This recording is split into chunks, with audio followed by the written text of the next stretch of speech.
Hello fellow book nerds, this is Gabby and today I'm bringing to you a Cruel Prince reading vlog. So it's actually not just the Cruel Prince, I'm going to be reading all of the Folk of Air trilogy, I think it's called. So this is a series of young adult books following a story of Jude, who was kidnapped as a young child into the world of fairy, and she's grown up in fairy, but fairy is quite a hostile place for children, especially human ones. So this is really the story of her finding her place within fairy. The Folk of Air series by Holly Black consists of The Cruel Prince, The Wicked King, and The Queen of Nothing. This is a very highly hyped series and book too, but there's a lot of controversial or mixed opinions on it, as some people think it showcases an unhealthy relationship, and some people just absolutely love and I think it's a great book and series and love story. So you can find out my opinions right after this one, but be careful, there are spoilers for the whole series. I will go through each book, so if you read one of them you can continue, and then once you get to the one that you haven't seen you can just turn off. But that's it from me. Enjoy the vlog. I am now 80 pages in and these will be my initial thoughts. I didn't realize this was taking place in present day, but then the Fae world is like parallel to it. So that was interesting. I don't really like the writing in this. It's really weird. It's quick to read, but I feel like it's so choppy in some places. I'm just a bit confused a lot of the time. Jude's twin sister I do not like, because I feel like she a snake. She gonna come and she's definitely gonna betray her. There's some stinky ass shit is gonna happen. I'm just not here for it. I really hate it when in books siblings don't have each other's back, and this is annoying. I already don't like her. I can just feel that something's gonna happen. Cardan's a bully. I don't see the appeal. For now he's a prick. There was this part I was so confused. The writing style of this is just so weird. At some point, all of a sudden, she's like, change the perspective to be like, oh, I guess I should tell you this and this and this to the reader. So kind of like breaking the fourth, not precisely breaking the fourth wall, because she didn't say like, oh, I'm in a book, but it's like, oh, I'm telling my story. But then that never happens again. So what's the point? I'm just confused. I hate in the writing style when you kind of switch something around and it just happens once, and it's so clear that you just used it because you needed something. It's like, oh, when I was complaining about Discovery of Witches, changing the perspective from first person to third person 3 times just when it's convenient. I really don't like that. I am confused because I'm already 80 pages in and there was no inciting incident yet. I thought the tournament would be it, but maybe it'll be in the tournament. But she's like, the rest of the tournament just passed by. I'm like, what? So what is this story about? I'm just a bit confused what this is actually about, because from what I'm getting, it's just about Jude and Cardan, but they ain't even cool together right now.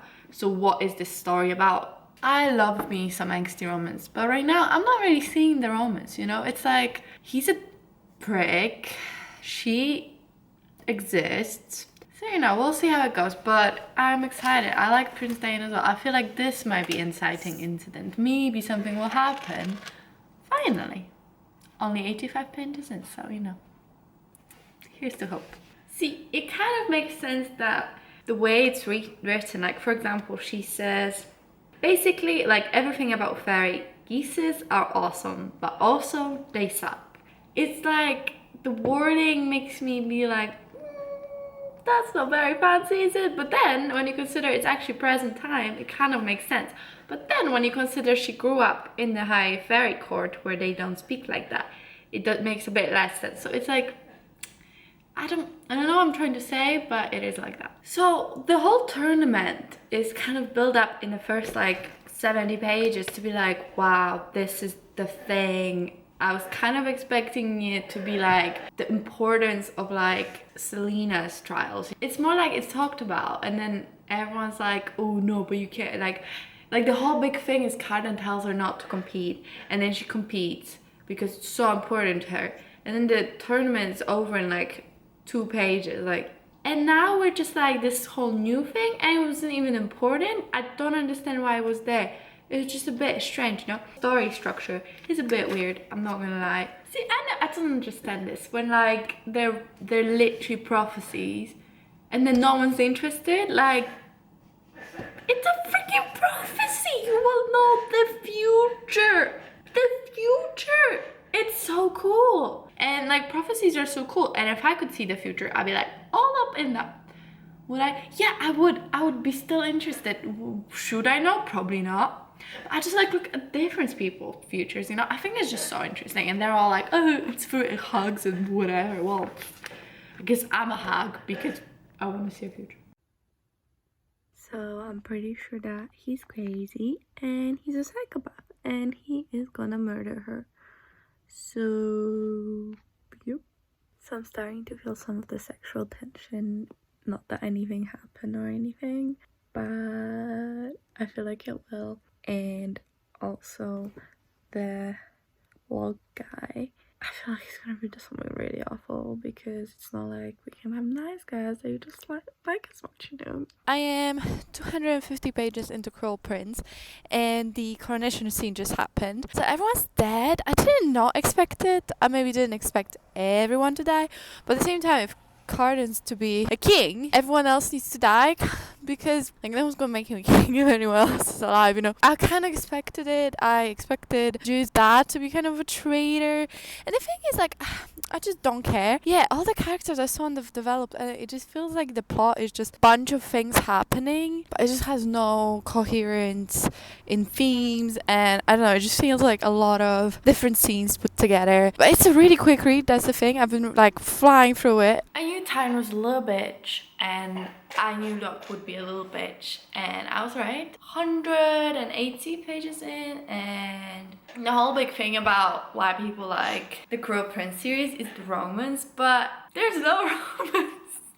I'm sure there will be at some point, but right now there's no romance. They barely interacted. I think they spoke in third time, and Cardan's just becoming a little bit less insufferable because there was this period when Cruel Prince came out and no one really cared, and then Wicked King came out and everyone and their mother lost their ish. And my assumption here is that there's a lot more romance in the second book and people love that. Hello, this is me from faraway future, and by that I mean March, because I lost the footage where I actually talk about finishing The Cruel Prince. So I figure I'll just tell you now, insert myself from the future, and we can move on with our lives. I thought the writing was really weird and choppy. It was not sophisticated by any means. Very, very simple world. Sometimes it just felt like a list. It really could improve. I didn't like Cardan for most of it. He really is a bully and a really mean person, and I did not see the appeal of him. I didn't like the siblings of the main characters. I really don't like it when siblings don't have each other's backs. The book was extremely fast-paced, which is good in some aspects because that made the story very, very fast to read and just got through it extremely fast. So I guess that's a plus, but at the same time the world building and the character building suffered so much because the book was so fast-paced. I did not get attached to any of the characters. I do not care about them. I just feel like there was not enough room to breathe and really give us space to learn who the characters were, what the significance of the events was. There was just so little meat there, and the story was just like go, go, go, go, go, go. And I think sometimes we really do need that time to sit down with the characters. So maybe this book should be a little bit longer. I think it really could do have like another 50-100 pages just to develop the characters a little bit more so that we care a little bit more. All in all, I gave it 3 out of 5 stars because I thought it was semi-enjoyable, very quick read, kept me engaged while I was reading it and did not bore me, but at the same time I thought the world building, the writing, the character building, all of those really poorly executed and were not gripping enough and not made me love the characters. So after reading the first book, don't see the hype that much. I don't know why it got so popular, but we shall see. Week from the future. So guess who started the Wicked King? What? It's me. It's me who started it. Honestly, I know how I was like, I didn't even enjoy The Cruel Prince that much, But I guess what? I just literally went to my library website the second I finished The Crow Prince. I'm reserving this. I am now 81 pages in on chapter 9 and it's great. And I feel like the writing improved in this one, which I guess it's given since the author is growing and getting even better. But I feel like the writing is a bit better. I am enjoying it a lot and it's just as easy to get through and addicting as the first one so far. I'm very excited. I'll update you later. Hello! This is an update for The Wicked King. So I am rubbish and I have to update you exactly 0 times. I actually finished this today.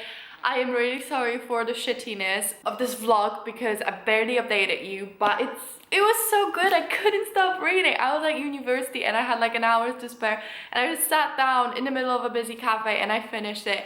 And I just couldn't stop. I felt so bad, but it felt so good, you know? So I must say, I think that writing and like sentence structure and the logical steps in this book are so much better executed. In this book, it felt much more cohesive. I felt like the writing made sense. There was no like logical jumps. We didn't wait for 50 years for something to happen. And I thought it was a big improvement. I actually gave it 4 stars. Is it because the quality of the book is like so amazing and the writing is so intricate? No. But it's really enjoyable. It's so addicting. Like, it is so addicting. I have to say, it was more of a political drama than a romance, and I was really expecting more romance because everyone lost their stuff about Jude and Cardan, and so did I. I ship it. I think it's cute when they do have their moments, which is like 3. I was so happy. It was gushing. It's like the couple that you know maybe you shouldn't root for, but you do, and I love it. But at the same time, it wasn't a big part of the story, which I liked. Yeah, it's really a political drama. I was really surprised at the ending. I was totally like, yes, Jude, you're gonna be queen, you're gonna show everyone. He's gonna be like, how well, she's my queen, so there you go. And no, that's not what happened at all.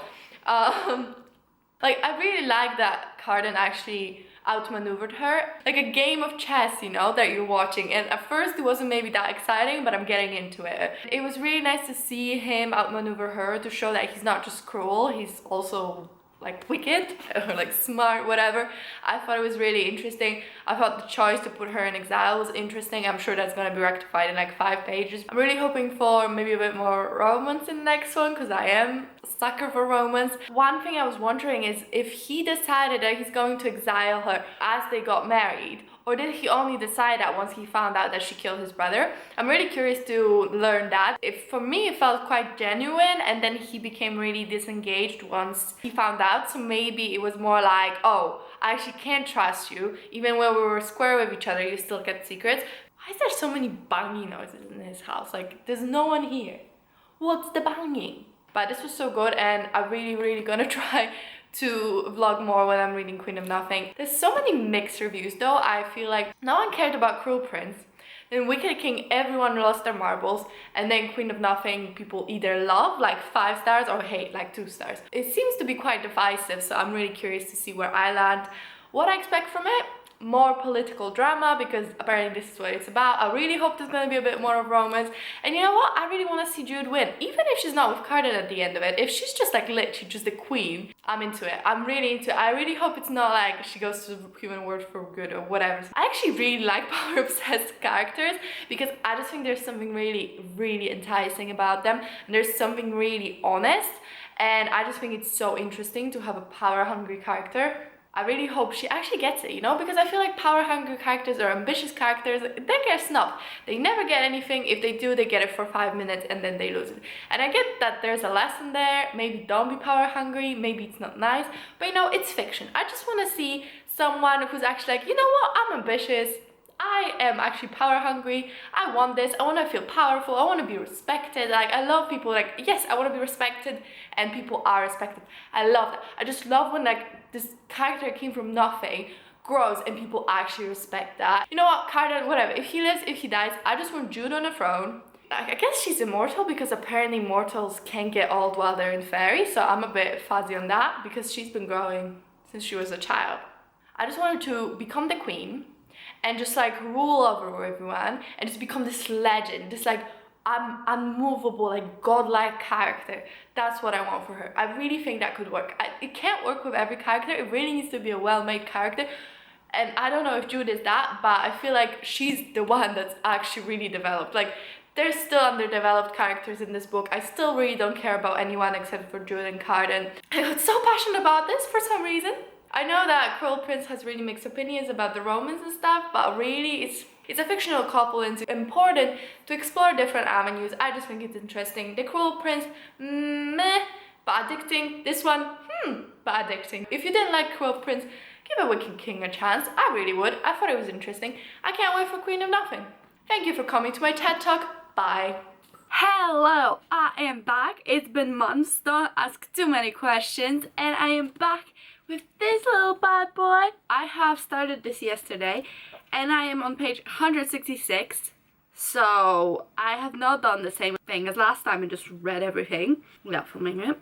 Is this a spoiler vlog or is this a non-spoiler vlog? Jude is exiled to the mortal realm, and then it kind of goes from there, and so far I am really liking it. At the beginning I was a bit like, ugh, I'm bored, and now we're back in fairy and I love it. It's just a mortal realm and Jude, that's boring. And then as soon as Cardan enters, or even idea of Cardan entering, it all becomes just amazing. I hope this book we actually get to interact with them as a couple. I really hope so. Or not even a couple, I just hope they're on the screen together, you know, for like a reasonable period of time. Not like 2 pages and that's pretty much all of the book.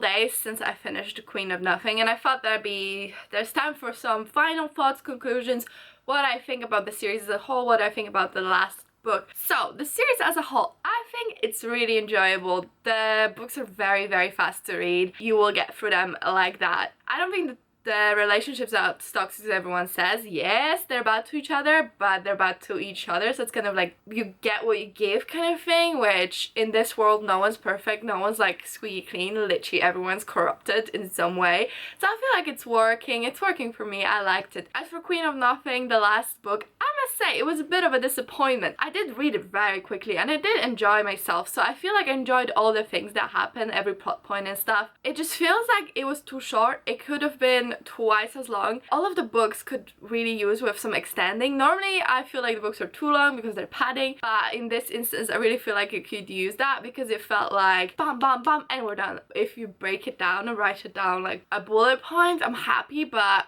the execution just left me wanting more. I just feel like the Jude and Cardan's relationship was really the best part of the book, and the scheming and how they infect each other, and just like when they're together in a room it's just magnetic and stuff like that. But there's barely any of that. First book he was 2% of it, second book 10 maybe, and this book 5. They had just such a good rapport that I feel like it was such a wasted potential. So I gave it 3 out of 5 in the end, because although I enjoyed my time reading it, it was not revolutionary and it did leave me wanting more and hanging, and not wanting more in a good way, more like, is that it? Is really that it? I waited for this. I mean, I didn't even have to wait. All in all, I would recommend this series. I think the series itself isn't disappointing. It's just like leaves you wanting so much more but doesn't deliver, so it's kind of heartbreaking because I just want more and more and more. I hope you enjoyed the video, guys. I know it's been a bit hectic. I feel over such a long period of time. It started in December, it's March now, but I really enjoyed it. I thought it was really fun and I love doing vlogs, so I hope you enjoyed the journey that went on with me. But that's it from me. I really hope you have a good day and I'll talk to you later. Bye!